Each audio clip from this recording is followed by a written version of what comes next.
Gym கானா நீ ஃபேமிலியோட பாருங்கண்ணா. செட்டு ஹோஸ்ட் பேண்ட் ரெடி இப்ப கெஸ்டோட பரப்பண்ணா.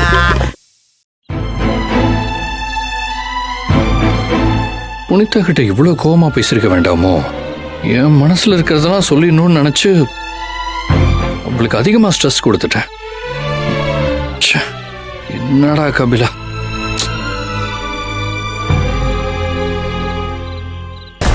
இல்லையே, நான் தப்பா எதுவும் சொல்லலையே.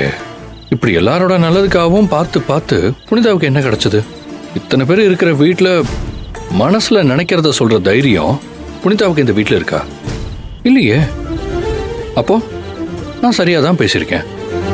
நான் சொன்னது புரிஞ்சுதுன்னா, ஒருவேளை அத்தைக்கு நல்லது பண்ணணும்னு நினைச்சு பத்திரத்தை மறைச்சு வச்சிருந்தா கூட என்கிட்ட புனிதா அதை சொல்லியிருந்திருக்கணும். இல்ல இனியாவது அதை பத்தி சொல்லணும். பாப்போம்.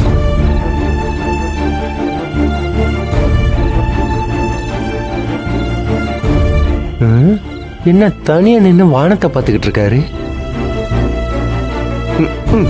நினைச்சேன் நீங்களும் இங்கதான் தூங்க வருவீங்கன்னு. அதே மாதிரியே வந்துட்டீங்க.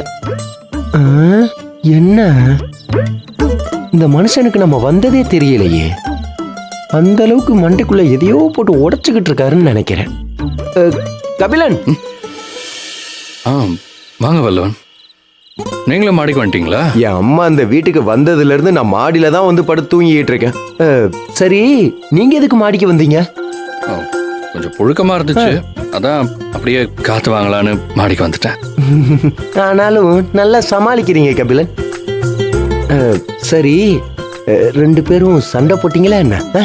சண்டைன்னு சொல்ல முடியாது, ஆனா அது ஒரு வகையான சண்டையும் தான். ஏன் கபிலன், ரொம்ப படிச்சுட்டா இப்படிதான் பேசுவாங்களோ? அட நீங்க வேற என்ன விஷயம் கொஞ்சம் நேரம் சொல்லுங்க கபிலன். இல்ல, இந்த பத்திரம் காணாம போன விஷயத்துல புனிதா தான் அத்தைக்கு கெட்ட பேர் வரக்கூடாதுன்னு பத்திரத்தை ஒளிச்சு வச்சிருக்காங்களோன்னு தோணுச்சு. அத புனிதா கிட்ட கேட்கவும் செஞ்சேன். கபிலன், மத்தவங்களுக்கு கெட்ட பேர் வரக்கூடாதுன்னு எல்லாத்தையும் தன்னோட தலையில அள்ளி போட்டுக்கிறவதான் புனிதா. கபிலன், நீங்க தப்பா எதுவுமே கேட்கல, விடுங்க. நானும் அப்படிதான் நினைக்கிறேன். இருந்தாலும் எனக்கு ஒண்ணு மட்டும் புரியல வல்ல. புனிதாவும் அத்தையும் மட்டுமே ஹேண்டில் பண்ற அந்த சாவி எடுத்தது யாரு? அதை யாரு எங்க ரூம்க்கு எதிரில் புதைச்சு வச்சாங்க? சாவியை ஒளிச்சு வச்சதோட மட்டும் இல்லாம பத்திரத்தை எடுத்து எதுக்கு மகாலிங்கத்துக்கு அனுப்பணும்? அப்படி அனுப்புறதுக்கான நோக்கம் தான் என்ன? எதுக்கு இந்த மொத்த பழியும் புனிதா மேல போடுறாங்க? கபிலன், நீங்க சொல்லும் போதே தெளிவா தெரியுது. புனிதா மேல நீங்க கோவப்பட்டு இப்படி தனியா வந்து நிக்கணும்னு யாரோ நினைச்சிருக்காங்க. அப்படி நினைக்கிறவங்க எல்லாம் யாருங்க? ஒன்னா ரெண்டா கபிலன், மொத்தம் இந்த வீட்டுல 4 சகுனிங்க இருக்காங்க. அதுல யாரோ ஒருத்தர் தான் இந்த வேலையை பார்த்திருக்கணும். நீங்க யார சொல்றீங்க? கபிலன், சொன்னா கோவப்படக்கூடாது. எங்க அம்மா, யாழினி, தெய்வான, அப்புறம் அமுதா, இந்த 4 பேர்ல யாரோ ஒருத்தர் தான் இந்த காரியத்தை பண்ணியிருக்கணும்.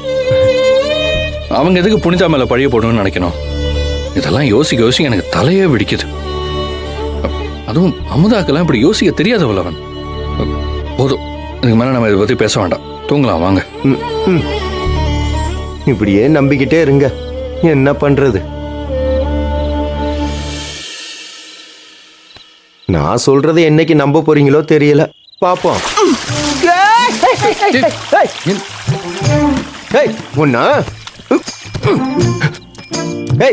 என்ன பண்ணிட்டு இருக்க? பார்த்தா தெரியல, மாடியில தண்ணி ஊத்துறோம். இது கபிலன் படுத்து தூங்குற இடம். இந்த இடத்துல போய் தண்ணி ஊத்துனா என்ன அர்த்தம்? அவர் எப்படி தூங்குவாரு?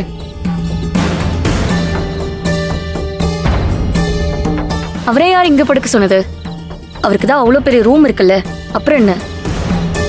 ரூம் இருந்தா நான் மாடியில வந்து தூங்க கூடாதுன்னு ஏதாவது சட்டம் இருக்காமா? அண்ணே, தெய்வான ரூம் வெக்கையா இருந்துச்சு, அதான் ரூமுக்கு மேல தண்ணி ஊத்தி விட்டா ஹீட்டு கொஞ்சம் குறையும்னு சொல்லி ஊத்தி விட்டோம். இங்க பாருங்க, 2 பேரும் இங்க நிக்கிறது தெரியாம தண்ணி ஊத்தி விட்டு பேச்ச பாரு. ஏய், இப்ப அவர் எப்படி தூங்குவாரு? நீங்க எதுக்கு இவ்ளோ கோவப்படுறீங்க? புனிதாக்கா அண்ணனை மாடியில படுக்க வச்சா அவருக்கு என்ன வீடா இல்ல?